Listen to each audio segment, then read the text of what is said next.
Hey everybody, welcome to another edition of NoDQ&A video right here on youtube.com/NoDQCW. And as always, NoDQ.com, your source for the very latest in WWE and TNA.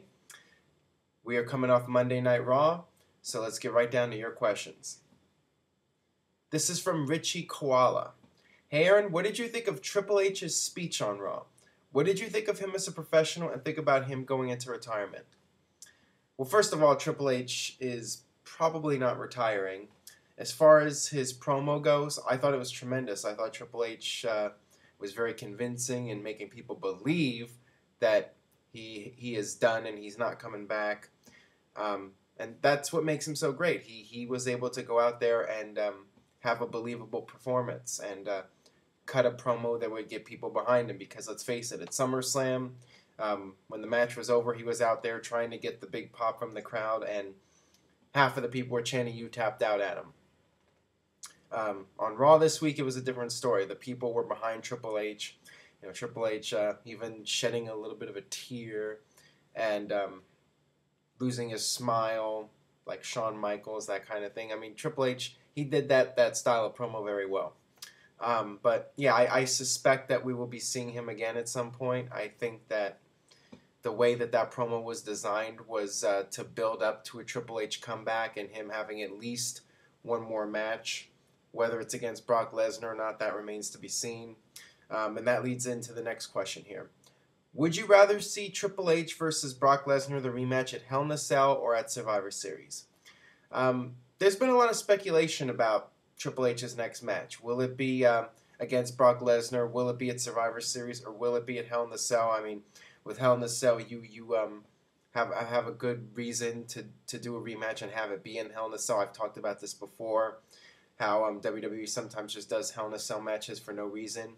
At least in this case, it would make sense. So if I was going to do a rematch between the two of them, first of all, I've never been crazy about them doing a rematch, even after Triple H's promo on Monday. But if they're going to do a rematch, I think Hell in a Cell is the best place to do it, just because it's the stipulation match and it's a good follow-up to SummerSlam. That's just my opinion. And then there's also the speculation that Triple H might wait until WrestleMania to have his final match. Not really sure how that would go, because if they're going to have Brock Lesnar at WrestleMania, they're best putting him in there with Undertaker. So if it was me and they're going to do Triple H versus Lesnar, I would have it at Hell in a Cell. This is from Hampalicious. Let's say Triple H never tore his quad the first time. This is the Triple H edition of NoDQ&A video, by the way. Do you feel that they would still have pushed Benoit and Jericho? Or would they have stayed in the tag division while Triple H feuded with Austin as the babyface? Well, let me go to this other question first, and then I'll get back to that one. Here we go, Triple H again. Why do you think WWE decided to align Triple H and Steve Austin after WrestleMania instead of capitalizing on the feud that they have been going on since No Way Out? It would have been perfect after Rock left for them to continue to feud for 2 to 3 more months. That is a great question. I don't really know. The only good reason I can give you is that WWE wanted to throw a little bit of a swerve at people, because the obvious feud would be Triple H versus Steve Austin, and nobody would expect the two of them to actually align. I think that's what WWE's mindset was. Now, going back to the other question, I believe that the original plan up until the point where Triple H got hurt was for Steve Austin and Triple H to have a split, and Triple H would turn babyface and feud with Steve Austin. That's what I believe was the original plan. I don't think Benoit and Jericho were going to be pushed in a program with Steve Austin. I think that was something they just went with after Triple H went down with injury. And as I mentioned before, if Triple H hadn't gotten injured, the whole invasion would have been quite different. Although I think that DDP and Booker T and those guys still would have been doing the job, only it would have been a Triple H. Hey Aaron, love the show. My question is, do you think a triple threat match at WrestleMania with The Rock, Cena, and Punk would be a good match, and what are the chances it happens? Answer in video, please.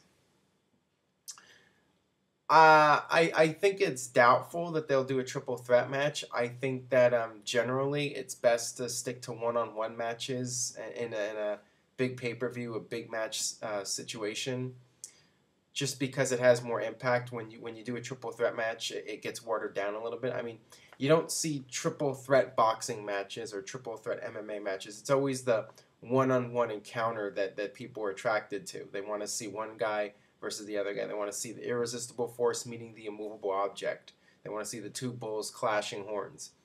That's always been the most effective way to do a match, is to have it be one-on-one. So I just don't see a triple threat match happening. I mean, sometimes there's a good reason to have a triple threat match, like WrestleMania 2000. Originally it was going to be Triple H versus The Rock, and then they added Big Show, although I'm not really sure why they added Big Show to it, but they added Mick Foley to it so Mick Foley could have his WrestleMania moment, his WrestleMania main event. So sometimes there's a reason to do it, but for WrestleMania coming up this year, they should stick to the one-on-one matches, in my opinion. This is from LDMJR. Hey, Aaron, if WWE decides to have a match between Brock Lesnar and The Undertaker, will it live up to the hype? I think it will live up to the hype if it ends up happening. I think that WWE has done a great job building up Brock Lesnar and putting over his submission hold. I think that will help the Undertaker versus Brock Lesnar match. If Brock Lesnar gets that hold on Undertaker, and the crowd will buy into it and think that Undertaker's streak could be at jeopardy, and Undertaker's arm might get broken. So I like the fact that they've been building up Brock's submission hold, and I think that would add a lot to the match with Undertaker. I think Undertaker would love to do an MMA style match with Brock Lesnar, and I think it didn't really work all that well with Lesnar and Triple H, but I think with Lesnar and Undertaker, I think that it would work a lot better. Just because I know Undertaker is such a huge fan of MMA, and I think him and Lesnar will work well together. I mean, their matches in the past were really good. I remember the Hell in the Cell match they had. They always had good chemistry in the ring together. So I don't have any doubts that the two of them, with enough planning, they have several months to build up to the match, and they can work out everything. I think it'll be great. Let's see what we got here. New viewer of the site all the way from Germany. That's cool. Answer in video. You already got the answer in video down. Was wondering your thoughts on the 6-man Hell in a Cell. Do you think it was a cluster F, or do you think it came out great? And if not, why never do it again? That's right, the old cluster F, the new phrase that I've coined. I thought that was a great match.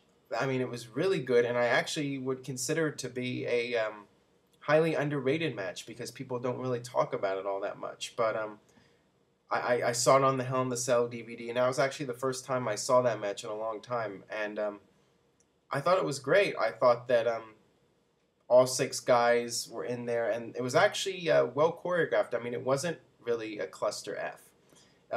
They had the match well planned out, and it was just very entertaining, and they did a great job. I mean, it's hard when you have 6 guys in a match. It's a lot more difficult to choreograph, and they were all professional, and I think the match was laid out very well, and it was really good. So I thought it was tremendous.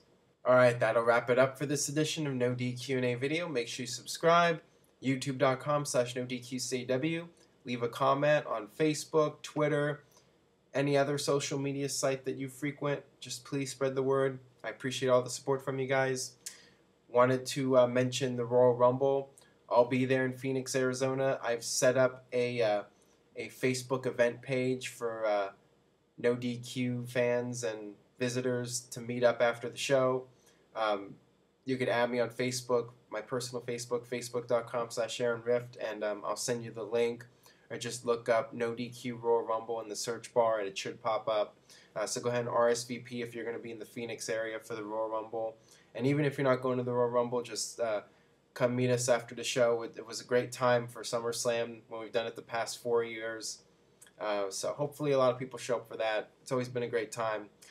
And stay tuned to NoDQ.com for the very latest regarding WWE and TNA. We have TNA No Surrender. And by the way, you want me to answer more TNA questions? Formspring.me/AaronRift. Send in your TNA questions. And with that being said, I'll see you guys next time for more No DQ&A video, which, by the way, will be a supersized edition. So stay tuned.